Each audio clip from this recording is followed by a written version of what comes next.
आपने पूजा पाठ या कोई धार्मिक अनुष्ठान कराते समय पंडित जी को संकल्प कराते सुना होगा। संकल्प लेने वाला अपने गांव या मोहल्ले के साथ देश का नाम आर्यव्रत बोलता है। आर्यव्रत ही बाद में भारत कहा गया। इस पर कभी कोई मतभेद नहीं है। लेकिन आर्यव्रत और भारत का धर्म सनातन से हिंदू हो गया, इस पर ना तो सवाल थमा और ना ही बवाल। आमतौर पर शंकराचार्य के हस्तक्षेप के बाद सनातन या हिंदू धर्म से जुड़े सवाल खत्म हो जाते हैं। शंकराचार्य ने तो कह दिया कि हिंदू भी वेद पुराणों का शब्द है जो सनातन का ही पर्यायवाची है। फिर इस विवाद का अंत क्यों नहीं हुआ, ये समझने के लिए देखिए हमारी टेली सीरीज का ये एपिसोड, सवाल फैलेसी ऑफ फैक्ट्स। वाल्मीकि ने 23,560 श्लोकों में मर्यादा पुरुषोत्तम राम की जो कथा लिखी, उस राम के आर्य भूमि का धर्म कौन सा था, सनातन या हिंदू?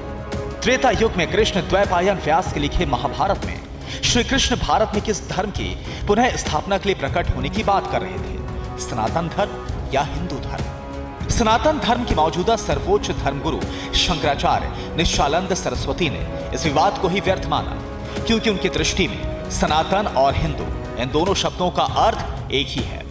उन्होंने वेद पुराण का हवाला दिया, लेकिन उन्हीं वेदों के आधार पर धर्म और संस्कृति की व्याख्या करने वाले स्वामी दयानंद सरस्वती के अनुयायी शंकराचार्य से भी सहमत नहीं हुए।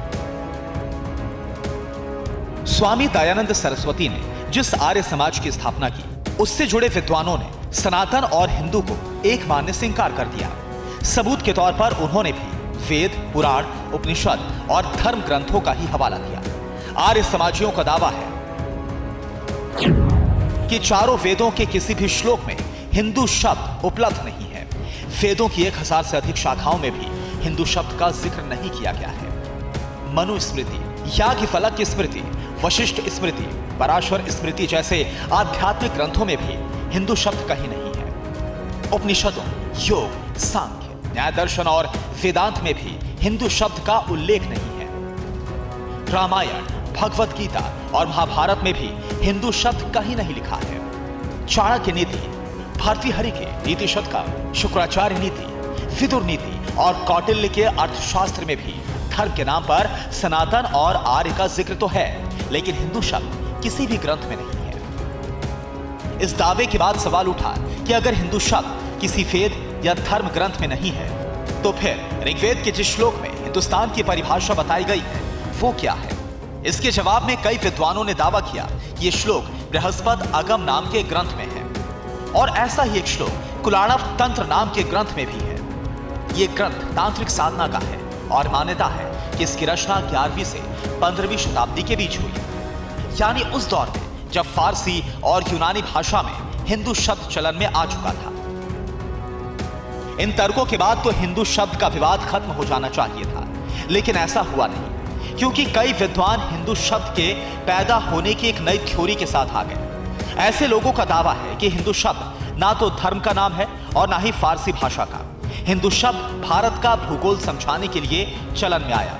हिमालय से इंदु सरोवर यानी कन्याकुमारी तक भारत की सीमा थी, इसलिए हिमालय और इंदु सरोवर के संक्षिप्त रूप को हिंदू कहा जाने लगा। अब हिंदू शब्द फारसी से आया हो या भारत में जन्मा हो, लेकिन सच्चाई यही है कि इसे पूरी दुनिया में भारत का धर्म माना जाता है।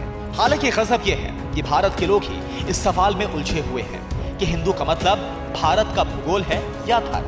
देश की राजनीति जब से धर्म केंद्रित हुई, तब से ये दुविधा कुछ ज्यादा ही बड़ी हो गई है।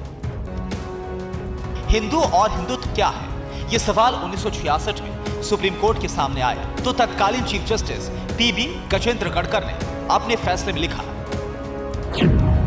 कि हिंदुत्व को परिभाषित कर पाना लगभग नामुमकिन है। जहां एक ईश्वर की मान्यता हो, दूसरे धर्मों की तरह इसमें कोई एक पूजा पद्धति या कर्मकांड नहीं है। धर्म की परंपरागत परिभाषा में हिंदुत्व फिट नहीं होता। इसे धर्म की बजाय जीवन दर्शन कहा जा सकता है। Hindu is not a religion, Hindu is a way of life. Hindu धर्म एक कोई रिलीजन नहीं है, ये कोई पूजा पद्धति का नाम नहीं है। सुप्रीम कोर्ट ने कहा है it's a way of life.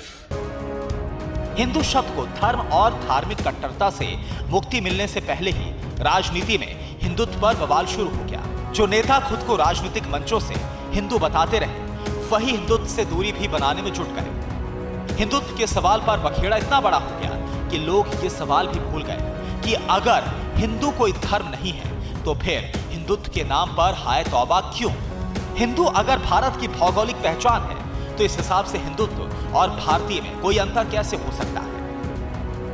Bharat में रहने वाले सब लोग हिंदू ही है, पहचान की दृष्टि से, राष्ट्रीयता की दृष्टि से। एक और सवाल अब पहले से ज्यादा अहम हो चुका है और वो ये कि अगर हिंदू कोई धर्म नहीं है तो फिर भारत के संविधान में जिन्हें हिंदू बताया गया है उन्हें क्या माना जाए, सनातनी या आर्य?